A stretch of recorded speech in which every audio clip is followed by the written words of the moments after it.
look at the information itself. Now, remember, we can't just put anything into our financial statements.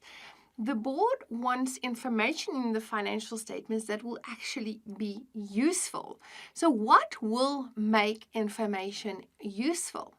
Well, the board had to think about this and required the input from various stakeholders to determine what is useful, what will make the information, the figures, the words that you put in the financial statements meaningful for someone looking at it.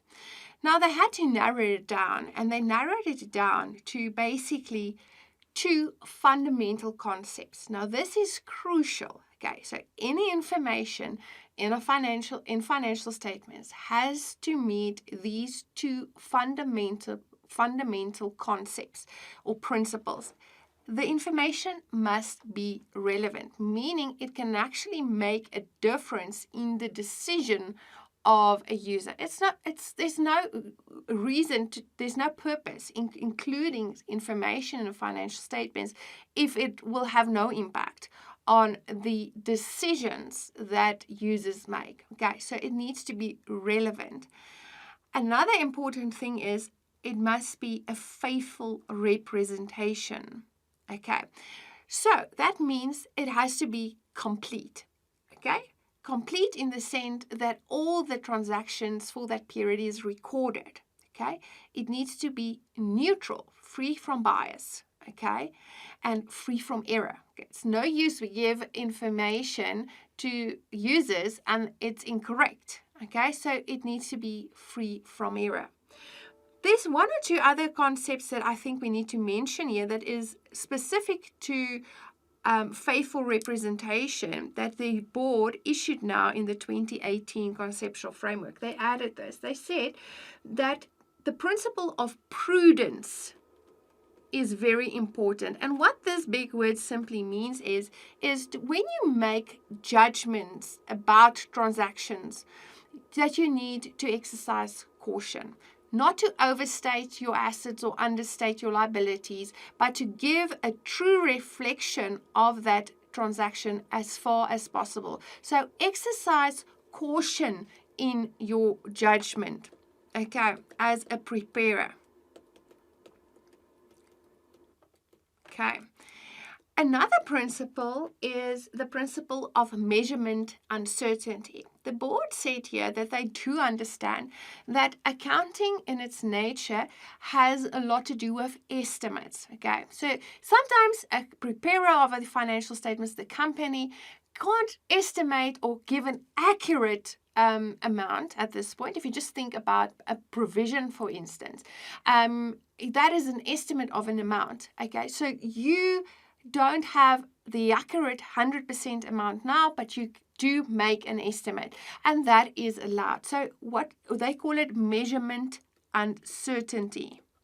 Measurement uncertainty. So that is allowed. It does not mean that because there's a measurement uncertainty that the information is no longer faithfully represented. No, it's fine. That is part of faithful representation. The board realizes that there will always be uncertainty about certain amounts, but obviously you have to apply prudence to make sure that you exercise caution when judging or estimating any amount. Another important concept is what we call substance over form. So meaning that any transaction that we account for, we look at the substance so that we make sure that we account for the transaction exactly in terms of what is the economic phenomena. Okay, so we're not too worried about the legal term, the legal contract. What is the substance? What is the nature of this transaction? So when you account for this transaction, it actually is a reflection of the actual or the real economic phenomena it tries to purport. Okay, so substance over form. That is important. So these are the fundamental concepts. So for any information that we see in our financial statements, that information needs to be relevant. Okay, it will make a difference if we leave it out.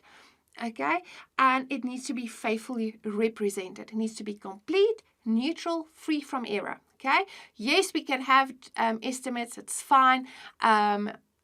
And we just need to exercise caution when we do that, and remember that we need to account for the substance of the transaction. Okay, so these are must-haves. Okay, we don't have a choice. Any information in our financial statements must be relevant and faithfully represented.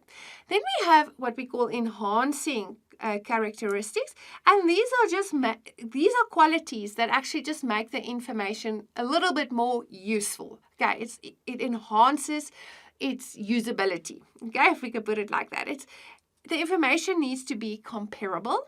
Okay, so for instance, from one year to the next, we need to be able to compare the figures. It needs to be verifiable. It needs to be timely. Old information is useless. Okay, we need new information. Understandable, obvious. It's no use we put information in long paragraphs and a user looks at this and go, I don't understand what this means. So it needs to be understandable. Okay, so then the board also realizes that sometimes when we have to provide all of this information, it can be very costly. It can cost the company quite a lot of money to get the information in the format it is and to then put it in the financial statement. So there is always a cost constraint. Okay, the benefit of providing the information must exceed the cost of getting that information and using that information. Okay, so always this cost constraint principle is in the background. Okay, so and you will see that sometimes the board says, yes, when they drafted a specific standard, we deviated from this principle or this concept because it will be too costly for a company to implement this, and therefore we don't require you to provide this information. Okay, so cost constraint is always in the back of the board's mind.